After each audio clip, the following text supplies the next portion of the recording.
Pilot less aircraft लक्ष्य 2 को test किया गया। एक्सपर्ट कमेटी ने डिफेंस मिनिस्ट्री को बताया कि सेल्फ रिलायंस अचीव करने के लिए डीआरडीओ को ओवरहॉल करो और इसकी लेबोरेटरीज को बंद करो। अरुण जेटली को डिफेंस मिनिस्ट्री का चार्ज दिया गया। स्वागत है आपका आज की इस वीडियो में। शुरू करने से पहले आप हमारे चैनल को जरूर सब्सक्राइब कर दें, इससे आपको मेरे चैनल की हर नई वीडियो का नोटिफिकेशन आ जाएगा। अगर आपको ये वीडियो अच्छी लगे तो आप इसको जरूर लाइक और शेयर करें। प्लीज इस वीडियो को पूरा देखें। तो चलिए शुरू करते हैं।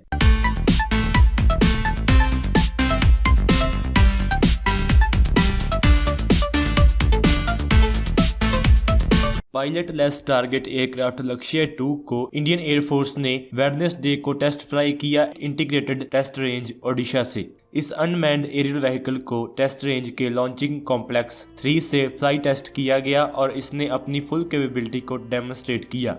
डिफेंस सोर्सेस ने कहा कि सारी फ्लाइट प्री प्रोग्राम्ड थी और सक्सेसफुल थी। इसने कई टेक्नोलॉजीज और सब सिस्टम्स को डेमोन्स्ट्रेट किया जिसमें सॉफ्टवेयर करेक्शन भी शामिल है। ऑफिशियल ने कहा कि फ्लाइट 30 मिनट्स तक चली। इसे डिफरेंट एल्टीट्यूड से डाइव करवाया गया। इसने रिक्वायर्ड एल्टीट्यूड भी मेंटेन किया स्पेसिफाइड टाइम के लिए ऑटो क्लाइंब आउट डेमोन्स्ट्रेट करने से पहले। लक्ष्य 2 को Bangalore based aeronautical development establishment ADE ने डिजाइन और डेवलप किया है, जो कि एक प्रीमियर DRDO लैब है जो स्पेशलाइज्ड है UAV और फ्लाइट कंट्रोल सिस्टम्स में। PTA एक subsonic reusable aerial target system है।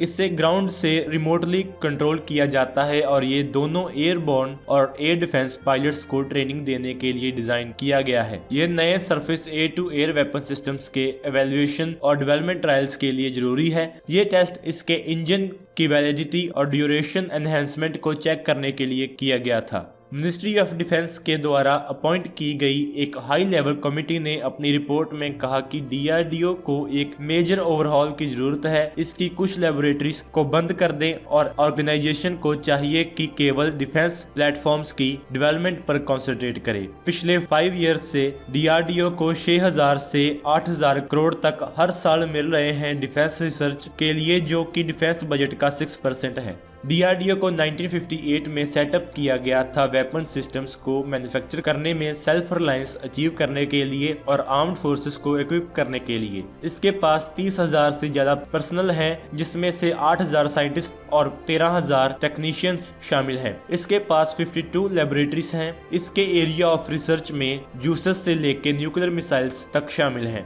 Farmer defence minister Manohar Parrikar ने कमेटी बनाई थी मई 2016 में, जिसे ये सजेस्ट करना था कि इंडिया की कॉम्बैट कैपेबिलिटीज को कैसे बढ़ाया जाए। इस पैनल ने हाल ही में अपनी 550 पेजेस की रिपोर्ट सबमिट की है गवर्नमेंट को। टॉप सोर्सेस ने हफिंगटन पोस्ट को बताया कि DRDO की 11 लेबोरेटरीज बंद कर देनी चाहिए और इसकी नॉन क्रूड रिसर्च एक्टिविटीज बंद कर देनी चाहिए। कमेटी ने यह भी सजेस्ट किया कि DRDO को क्लियरली डिफाइंड ऑब्जेक्टिव्स से काम करना चाहिए वेपन सिस्टम्स और प्लेटफॉर्म्स डेवलप करने के लिए। कमेटी ने रेकमेंड किया है कि एक टेक्नोलॉजी कमीशन सेटअप करने के लिए, जिसे कि डिफेंस मिनिस्टर हेड करें और उसमें आर्म्ड फोर्सेस के रिप्रेजेंटेटिव्स भी शामिल हों और यही commission research and development policy formulate करे और रिसर्च के लिए डेडलाइंस भी सेट करें। कमेटी फील करती है कि तीनों सोर्सेस को कंसल्ट किया जाना चाहिए वेपन सिस्टम के रिसर्च एंड डेवलपमेंट के एरिया में। DRDO में रेड टेप को तोड़ने के लिए कमेटी ने सजेस्ट किया कि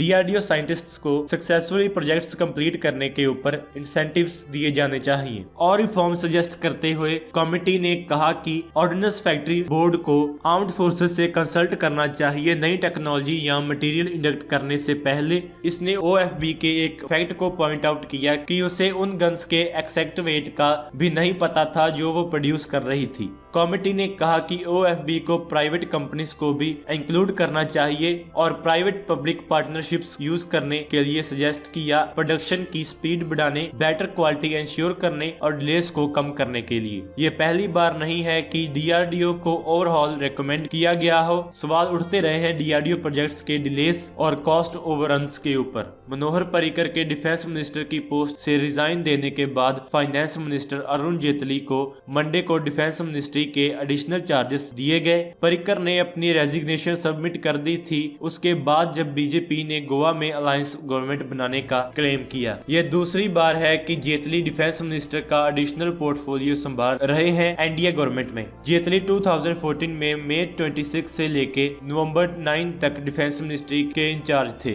तो दोस्तों आज की इस वीडियो में इतना ही। Please like share and subscribe. हमें सपोर्ट करने के लिए हमारे चैनल को जरूर सब्सक्राइब करें। Thanks for watching this video. जय हिंद।